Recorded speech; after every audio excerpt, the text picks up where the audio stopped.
Hello అండి, అందరూ ఎలా ఉన్నారు? హ్యాపీ సండే అండ్ అందరికీ స్నేహితుల దినోత్సవ శుభాకాంక్షలు. ఈరోజు నేను చేయబోయే రెసిపీ కీమా కర్రీ అండి. సో దానికోసం ముందుగా కీమాని క్లీన్ చేసి పెట్టుకున్నాను. అలాగే 2 ఉల్లిపాయలు చిన్నవి, 2 పచ్చిమిరపకాయలు చీరుకొని పెట్టుకున్నాను. కొంచెం కరివేపాకు, కొత్తిమీర, కొద్దిగా గరం మసాలా, కొంచెం అల్లం వెల్లుల్లి పేస్ట్, ఇంకా ఉప్పు, కారం, పసుపు. ముందుగా ఇప్పుడు స్టవ్ వెలిగించుకుని కుక్కర్ పెట్టుకున్నానండి. ఇప్పుడు మనకి సరిపడా ఆయిల్ వేసుకుందాము.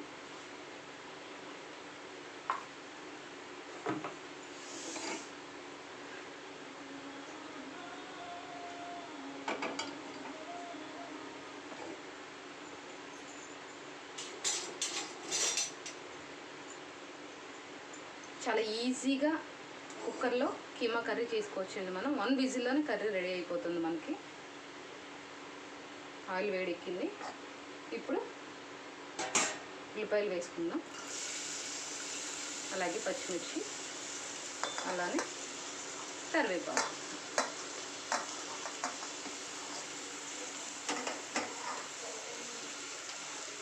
అలాగే కర్రీస్ మెయిన్ ఇంగ్రీడియంట్ ఉప్పు. ఫస్ట్ సాల్ట్ యూజ్ చేస్తున్నానండి నేను.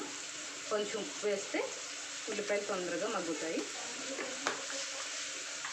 కర్రీ అయిపోయాక మనకి ఉప్పు సరిపోయిందో లేదో మళ్ళీ చూసుకోవాలి. ఇప్పుడు ఈ ఉల్లిపాయల్ని మనం మగ్గించుకుందాం.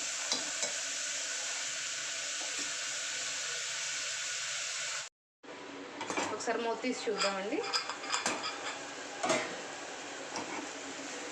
ఆనియన్స్ మగ్గిపోయినాయి. ఇప్పుడు అల్లం వెల్లుల్లి పేస్ట్ వేసుకుందాము.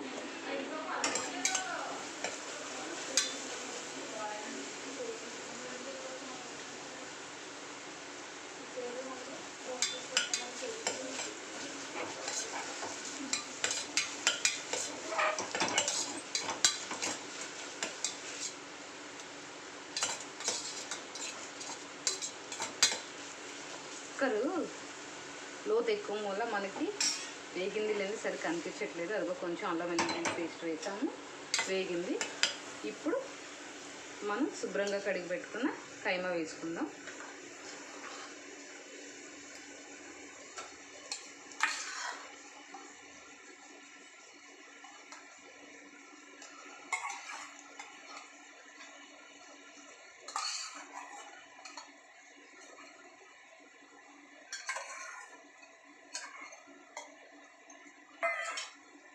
ఆల్రెడీ ఉప్పు వేసుకున్నాం కదండి, లాస్ట్లో చెక్ చేసుకుని సరిపోయిందో లేదో చూసుకుని వేసుకుందాం. అలాగే కొంచెం పసుపు, అలాగే కూరకు సరిపడా కారం.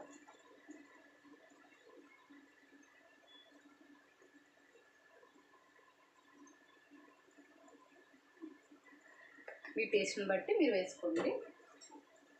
నేనైతే 1½ స్పూన్ వేసాను. ఇప్పుడు దీన్ని ఒకసారి బాగా కలుపుకుందాం. మిర్చి కూడా చాలా కారంగా ఉంటుంది కదా, అందుకే నేను కొంచెం కారం తక్కువ వేసాను. దానికి చూడడానికి కూర మీకు బాగా ఎర్రగా అనేది అనిపించదు. అందులో మా పిల్లలు కొంచెం జ్వరాలుగా ఉందని కొంచెం ఉప్పు కారం తక్కువ వేసానండి. ఇది ఇట్లా ఉంది. ఇప్పుడు దీన్ని మనం మూత పెట్టుకొని కాసేపు మగ్గించుకుందాం.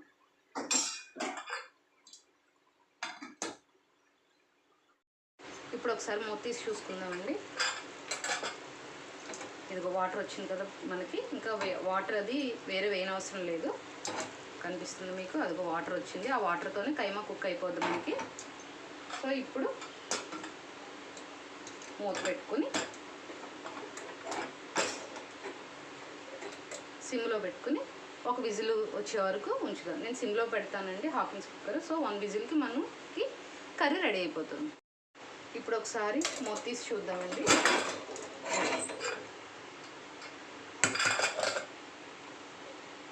ఉడికిపోయింది. ఇప్పుడు కొంచెం గరం మసాలా,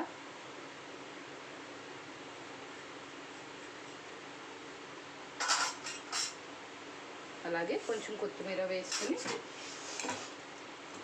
ఒక 2 నిమిషాలు మూత పెట్టి ఉడికించుకుందామండి.